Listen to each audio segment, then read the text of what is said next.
இந்த விழயத்தில் 5 கேள்விகள் கேட்க போறோம். கருத்தியல் ரீதியான, கொள்கை ரீதியான இந்த கேள்விகளுக்கு நாம் தமிழர் கட்சியில் பயணிக்கும் யார் வேண்டுமானாலும் பதில் சொல்லலாம். பதில் சொல்லிதான் ஆகணும். சீமான் 2005 தம்பி படம் எடுத்தார். 2006 ரிலீஸ் ஆச்சு.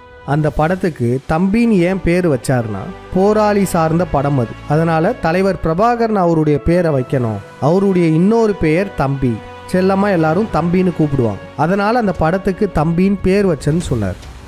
நாம் கேட்கும் முதல் கேள்வி, சீமான் அவர்கள் 2005 2006 அரசியல் கட்சி ஆரம்பிக்கல. ஆனாலும் அவர் தமிழீழ ஆதரவாளராக இருந்தார், தமிழ் பற்றாளராக இருந்தார்.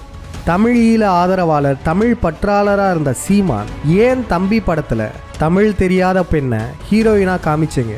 அதுவும் பாருங்க, இந்த படத்தினுடைய ஹீரோயின் ஒரு சிங்கள பெண். அவங்களுக்கு தமிழே பேச வராது. நிச்சயம் இந்த உலகம் மாற்றம் பற்றே தீரும். நிச்சயம் இந்த உலகம் மாற்றம் பற்றே தீரும். You know, I had peace of mind when I took that. அந்த டிசிஷன் எடுக்கும்போது you have to have மனசமாதானம், மன நிம்மதி இருக்கணும். எதற்காக படத்துக்கு தலைவர் பிரபாகரன் அவங்களுடைய பேரான தம்பின்ற பேரை வச்சுட்டு ஒரு சிங்கள பெண்ணை ஹீரோயினா காமிச்சிங்க? இதுதான் முதல் கேள்வி.